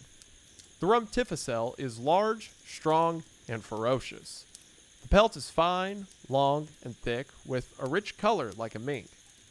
The body is oddly flattened, somewhat the way old Hank McGinnis looked after he rolled off the porch roof following the annual fireman's dinner, and sort of spread himself out so flat we just slid him edgeways between a couple of shed doors for a coffin. This shape makes it possible for the rumtificel to drape himself closely over a stump or about the butt of a tree standing near a tote road, in such adroit fashion that he looks exactly like a high-grade fur coat or robe that someone has dropped. Naturally, the passerby comes over to have a closer look. With a lightning-fast flick of its blanket-like body, the rumtificel completely envelops its victim. The numerous minute sucking pores lining the inner ventral surface are promptly brought into action, and in no time at all, the bones are sucked clean. Some of these high ginger scientists will tell you that those little balls of fur you often see beside an old stump were spit up by owls. Don't you go and swallow that yarn. Those balls are all that's left of the clothes worn by some greenhorn who ventured too near. This one's fun because I'm sure there were a ton of times that someone saw a coat or a piece of cloth lying along the side of a trail. And again, what once becomes someone dropping something off of a wagon or leaving their jacket behind now becomes a whole legend. Or alternatively, you tell the story around camp if you don't want anyone touching your jacket. Also, just the idea of like a living blanket thing that eats people's cool. It kind of reminds me of the El Quiero from Central and South American cryptid beliefs of like this piece of cloth that looks like a piece of clothing and then kills you. So there's some fun crossover there. Maybe one story inspired the other, but it's also just fun, again, with something to terrify people who see a jacket on the ground. After that, we have the santer. One of the few marauding varmints reported below the Mason and Dixon line, common in western North Carolina, rarely dangerous to mankind, but a frequent predator on livestock. His body is long, covered with reddish long hair. His head is large, round, and bald. His legs and feet are long, and his eyes are small with a mean look. His tail is almost as long as his body, and has 8 hard knots in it. Looks like a string of beads. He can swing this flail with plenty of power and skill, enough to knock out a cow or a hog with one slap. And obviously, this tail can be effectively used in combat. But he can travel so fast, he seldom has to put up a scrap. Lives mostly in wooded swamps in the neighborhood of small villages where cattle and hogs are kept. A remarkably fast animal, but rarely seen, its cry is a piercing, baby-like wail. Dogs will seldom run one. A calf known to have been killed by one of these varmints near Statesville showed 8 distinct bruises, 7 on the body and 1 on the broken foreleg. The hair about each bruise was severely singed. The santer is interesting because it reminds me a lot of the way that like dragons would be described in old folklore, right? Like it's a mysterious thing in the mountains, it's so fast you'll never see it, but it's like a mighty beast to be slain. I like the illustration of it too, it's mysterious. You only see the tail and the dog barking at it, you never see the beast. So if things near the Western Carolinas go missing, it may be the work of this Appalachian dragon. So the santer's cool, I like it, but not as much as I like our next one, the side hill gouger. We've had a good bit of perceptibly acrimonious discussion as to the correct Vulgate name of this engaging little animal. Some Easterners say side hill badger. Some Californians insist that side hill winder is correct. There are some vigorous proponents of Godefroy, Proc, and side hill wowser, while a few technical parties claim that Gyascatus is the one and only. The majority of the pleadings are in favor of the gouger, so we'll stand on that. Always a dweller in hilly country, he has to be, since his nigh legs are shorter than the off pair. There are 6 to 8 pups in a litter, and once in a great while, some of them arrive with the relationship reversed. After being weaned, these sports are rarely seen again by their orthodox-legged brothers and sisters. Normal gougers must, obviously, travel around the hillside, and in making their daily rounds for food, they wear the characteristic, partly gouged out paths so familiar to woodsmen. These paths were once very common in New England, but today they are thought to be most frequently seen in the partly forested regions of the West. I am indebted to Mr. Bill Erickson of North Haven, Maine, and various other points, for the following account of how the gouger population migrated from New England. It seems, said Bill, that the gouger population was getting too thick. There weren't enough food to go around, and somebody just had to move out. A pair of these ambitious little varmints, one orthodox, one abnormal-legged, got together and decided to strike out for a new location. Of course, they could navigate on the hillsides and slopes all right, but they knew mighty well they'd bog down on the flats. So, when they struck level going, they just leaned against each other with the longer legs outermost, sort of like a pair of drunks going home from town.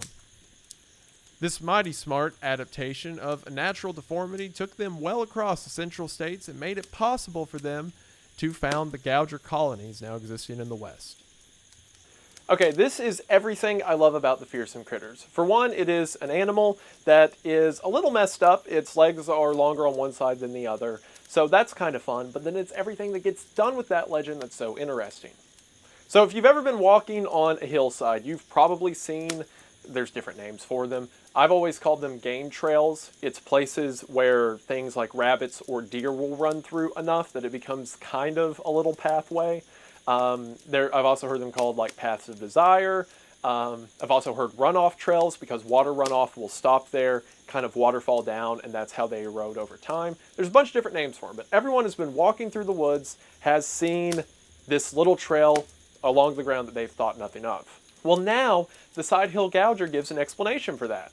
Because the animal's legs are bent a certain way, it can only walk around the hill a certain way, and over time, tramps out a path. It's a cool idea that if a child is born and its legs are the other orientation, the mom has to abandon it because it's not like it can turn around. And they mention that the way they immigrated is one of one orientation and another of another orientation, leaned against each other and just walked out to the plains. And then there's other stories that came about people like tying them together in order to get yard work, of rare variations that could switch the direction their head was pointing so that they could reverse along a mountainside. It explains stuff that is seen, it is mythical, it is special. It's like the lore for it has been thought out, even in an oral tradition told around campfires. It's so much fun. And you best believe, every time after I learned about it, that I've been in the mountains and seen a game trail, I tell someone about the side hill gouger. And that's the coolest part about these stories. They keep living on because they're interesting enough to live on. Now, back to the terrifying stuff, we have the scariest rendition of a giant cat with a ball in its tail, the sliver cat.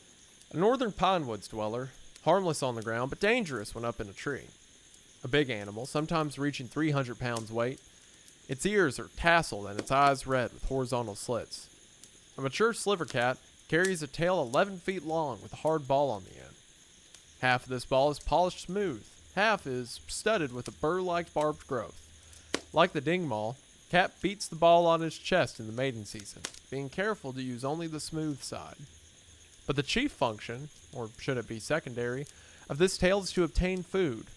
Crouched on a limb overhanging the trail, cat pats the passerby on the head with the polished side of his ball, and then slaps the bird side into the senseless victim's hide and draws him up to the roost to be consumed. Sliver cat, crouched on a limb with his ball tail poised for instant action, makes a startling silhouette against the full moon. The sliver cat, it's just mean. It just bonks people over the head and then eats them while hanging from the tree. That's awful.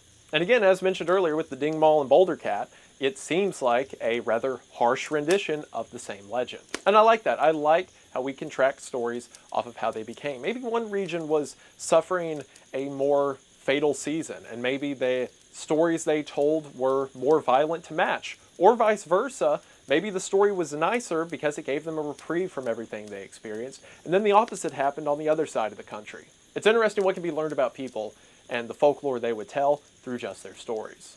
And if all of that is true, then anyone who is in a snow-covered region at all absolutely hated themselves, because similar to the giant polar bear snake thing earlier, we have the snow snake.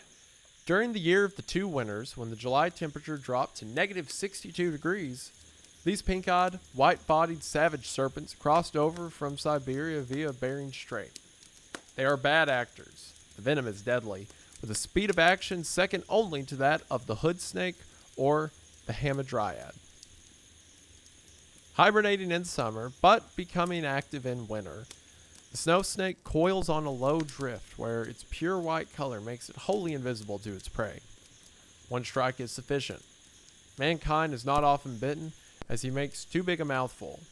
Sometimes the snake will get over-ambitious. When this does happen, tanglefoot oil is the only known remedy.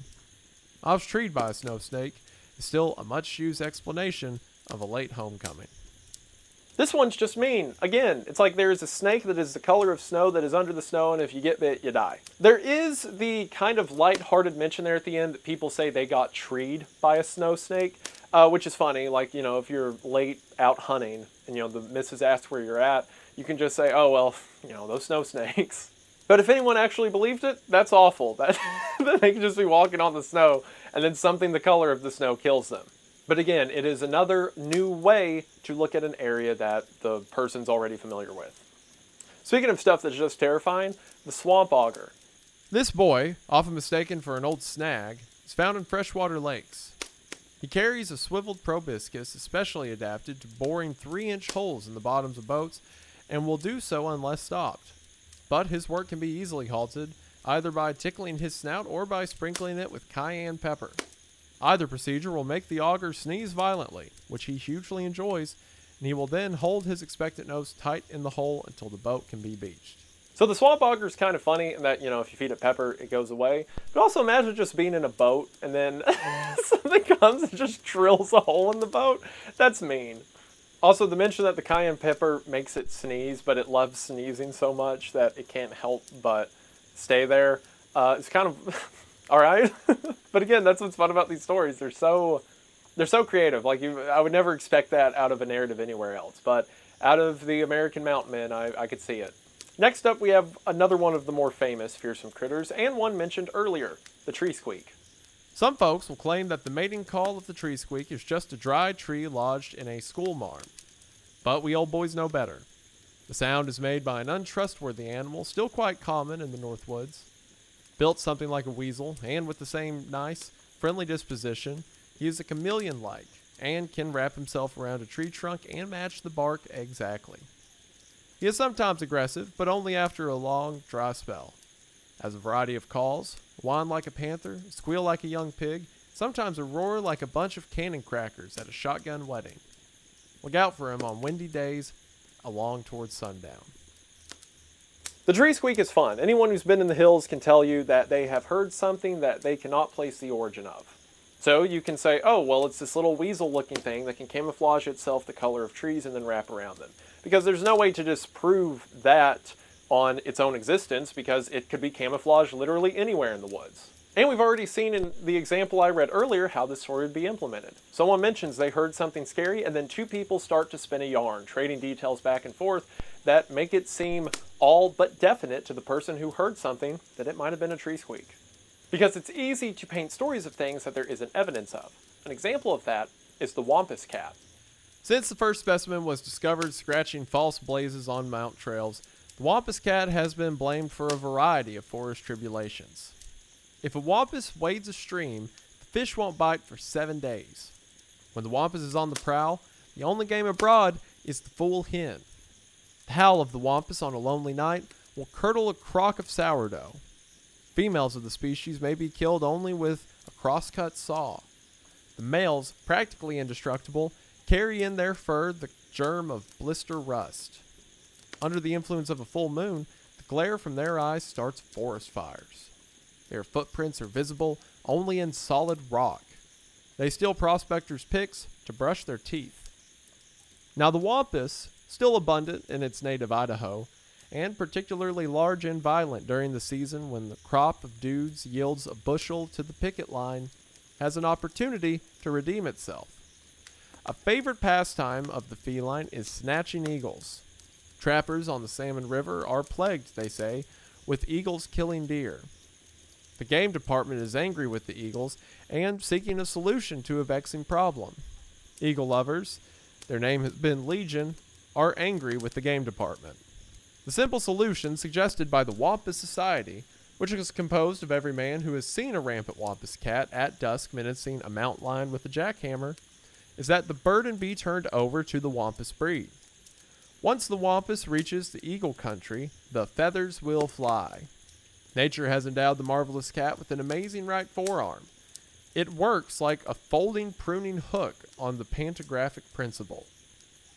The wampus lurks on a craggy promontory, with its tufted ears a saint like the budding prongs of a young goat, and its voice softened from the customary howl of a disenfranchised banshee to the bleat of a kid. When an eagle approaches, Strange Arm shoots out with astonishing speed and direction. The eagle is caught and reeled in. So for one, the Wampus Cat kind of feels like a Looney Tunes character with all the hijinks it can get up to, and also like, the extendable arm or whatever. But also there would be stories around it that made it make sense to the people who were in the area. For example, apparently eagles used to be a problem. Well, now they're not. Oh, it's because of the Wampus Cat. There's also mention that the Wampus Cat is at peace with the native people of the land, and because of that, they don't hunt it. That's the reason you'll never see their fur for sale at any trade post. And you can see how all of these details would feed into the mind of someone who might believe these stories. That being said, I also just like the idea of like a comedically fictional cat grabbing eagles out of the air. That's hilarious. For another absurdly over-the-top story, we have the Whiffenpoof. A tasty fish found only in perfectly round lakes, hence quite rare. To catch him, row to the exact center of the lake, using the hog yoke to determine position, and bore a square hole in the water. Bait the edge of this hole with a bit of cheese, preferably brie, Stilton, Liederkranz, or best of all, Limburger. Whiffenpoof will quickly scent the bait and come for it. When he emerges, spit tobacco juice in his eye. This will make him so swell with rage that he won't be able to withdraw into the hole, and you can easily net him. I can't help but imagine this came from a singular instance. Like there was a guy and another guy sitting on the edge of a circle pond, and one of them was like, hey, if you go into the middle of that and you got cheese, and if you put the cheese over, this big fish will come up, but then you have to spit tobacco juice in its eye. And, it's called the Whiffenpoof. Yeah, so good luck with that. Because, like, the details are way too explicit.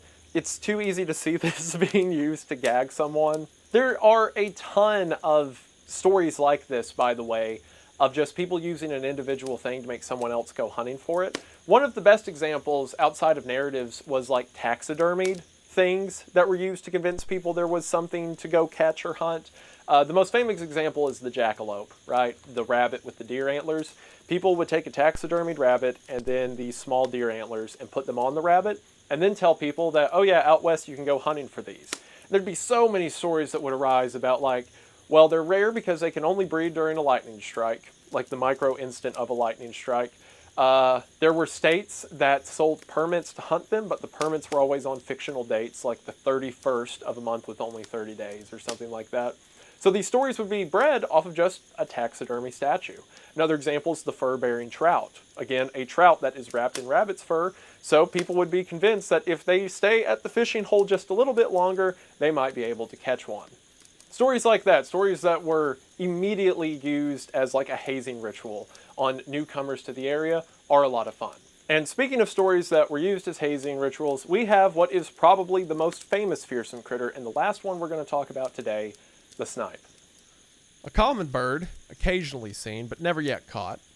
Legions of sharp-eyed young foresters, engineers, cruisers, cookies, rodmen, and hard rock apprentices have made repeated, careful, and valiant attempts to corral one, but, notwithstanding the bushels of careful advice and instruction handed out by the older hands in the party, success has not yet been attained. Seldom does the seasoned woodsman make the attempt. He is probably too discouraged to try again, but he is often willing to travel along with the hunting party just to see what happens, or perhaps to offer an occasional word of advice. Many years ago, I was taken on a snipe hunt and was able to get a good look at one bird which strayed near the bag I was so carefully holding. I couldn't get my hands on the little fellow, but I did have time to study him a bit, and I find that my observations tally very closely with a detailed report received from Mr. Howard S. Gardner. Here's the summary. A bird of marvelous coloration, green, blues, pinks, and here and there the glint of gold. Wears both fur and feathers, with the fur side inside like Majekawees. Stands erect with 17 centimeters high on 2 legs, but has a third auxiliary slightly aft, for use either as a stabilizer or as a starting mechanism. Lacking this additional leg, permanent unstable equilibrium would result. The eyes are fired with a constant sulfurous glow, occasionally emitting small showers of sparks. One pupil is vertical, one horizontal, and winking is done alternately, keeping the snipe constantly alert. The sharply hooked little beak is mounted on a bull wheel base like a steam shovel, making possible the capture of insects without turning the head. All in all, a most interesting and elusive animal. The fur and feathers combination makes the ideal protective coat for the natural marshy habitat. When the snipe is swimming, the rigid feathers fold back, forming a perfectly smooth outer surface, which reduces skin friction to a minimum. With the fur inside, the snipe possesses a waterproof, fur-lined overcoat. So, I don't need to describe the snipe to you. You've all heard the phrase snipe hunt. Maybe some of you have even been on a snipe hunt. Different versions of the story have different characteristics. I remember when I was a kid, it was described as like it had stork legs. It was like 3 feet tall and golden or something. And that the meat on them was like super, super expensive. So if you caught one, you were rich. There's different variations of the story wherever you go. What I would like to mention is that I actually was a victim to a snipe hunt when I was younger. When I was like 10 or 11, there were some older guys that our family was hanging out with who told us about snipes and said that they found a couple in the backyard the night prior and they needed help catching them. So, I mean, I'm a child. I don't believe anything that I'm not told. So they hand me like a sack, I think like a potato sack, and a flashlight. And I was out there at midnight, like looking through the bushes. And then they started freaking out like, oh, one's in that bush, one's in that bush. So like me and a couple other kids like ran and jumped on the bush with the sack and like kept punching each other because I guess I thought I was under attack by a snipe. And then when we come out of the bush, the older kids are gone, and we were lost. We had to get back. At the time, I was terrified, but looking back, it was hilarious. But that's what these stories are. They're like, they can be used for memories like that. They can be used for gags, these fleeting moments, because otherwise, that night of just, like, sure, it was a good time hanging out with, like, friends my age and stuff, but now it's become something that I'm telling you all about, something I'm going to tell my kids about. It is something that makes moments in life so much more, and that's why I love these stories. At the opening of Tryon's book, there's a dedication that says, "To those who have held the bag on a snipe hunt, who have jumped sideways at the call of the tree squeak, who have studied the trail of the side hill gouger, and who perhaps have had a ring-sized seat at a badger fight, this little collection is sympathetically dedicated." I guarantee you, if you watching talk to a grandparent, talk to a distant relative, talk to someone in the family or a friend who grew up in the mountains or familiar with American folklore, they have some story like that, of being tricked into a whirling whimpus being up the trail, or hearing a story of a tree squeak like that lived near their property and wouldn't shut up at night. These stories make the woods, they make the people in them a little bit bigger. And I can't appreciate that enough. There are so many people that are simply lost to history, right? Like the names of these lumberjacks who sat around the fire. Sure, we know a few of them. People like Cox or Tryon who put these stories together, or people who lived around the time. I'm not saying that they're completely forgotten, but a lot of them are. It was a lot more than these two men who swapped the stories around. A lot of them worked and lived a life, and then they died, and they're forgotten. But the stories they told are still here. I'm telling you about them right now, and in that sense, they're never really gone. At the beginning of Cox's book, there's another dedication he writes, or not a dedication, an introduction, about why he feels recording these stories are important, why he wants to list them down, and he ends on this paragraph. The lumber regions are contracting. Stretches of forest that once seemed boundless are all but gone, and many a stream is quiet that once ran full of logs and echoed of the song of the river driver. Some say that the old type of logger himself is becoming extinct. It is my purpose in this little book to preserve at least a description and sketch of some of the interesting animals which he has originated. Not only do I think these stories are fun, not only am I most definitely going to take my child on a snipe hunt one day, but also I feel like it's important to share. I feel like these were stories that meant something to someone, and who are we if we just let them die? So now I know about it, and now you know about it. Now you're stuck with it. You can't get rid of that information. You may forget it one day, but not on purpose. So you're welcome for that. So hopefully you found something interesting out of these stories. Hopefully you found some story to pass along or to keep someone up at night with, to scare them just a little bit more, and I think that's really cool. And you're really cool, and thank you for sticking around, and I just want to say thank you for watching. For real, thank you all so much for being here, for the support you've shown the channel. I know uploads have been a little lacking lately before the last scripted upload because I was on tour, and then my wife and I were doing a lot of work at the house and stuff like that, so I wasn't that available to record videos, but I appreciate you all being there, for showing up for the upload afterwards regardless. For watching this one all the way to the end, it means a lot. So there will be more content on the way. Like I said at the beginning, we're getting into the spooky season, so I'm excited. Hopefully you are as well. As far as for the Fearsome Critters, like I said, there is a link to the lumberwoods.org website where you can read all of these online. Most of them are like pushing 100 years old at this point, so for the most part, they're like Creative Commons. You know, anyone can read them, publish them how they want. I will mention that these books are very old, like I said, so when the author talks about people of certain minority groups, they are less than nice in their description of it. And I've omitted a lot of that phrasing and stuff in this video, but if you are sensitive to that kind of thing, then your discretion as you go into it, of course. Thank you all so much for sticking around. Hopefully these stories can serve to your interest in the future, and that's really cool, and I appreciate it. And let me know in the comments if you've ever been scared by one of these or scared someone else with one of these, or if you have a similar snipe hunt story like I did when you were a kid. Because those stories that we birth out of these pre-existing stories are stories in their own right. They're stuff that can carry on and go forward. So be sure to share those, because a story that you let die with you is of no use, right? So get those out there. Thank you all so much for watching the video as long as you have. Stay tuned for the Halloween season. Got a lot of cool stuff coming on here, on CreepCast, on the Red Thread. And you all have been a blessing supporting me all around. It means a lot. Thank you.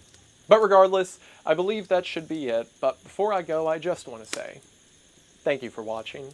I hope that you enjoyed, and I will see you in the next one. Bye!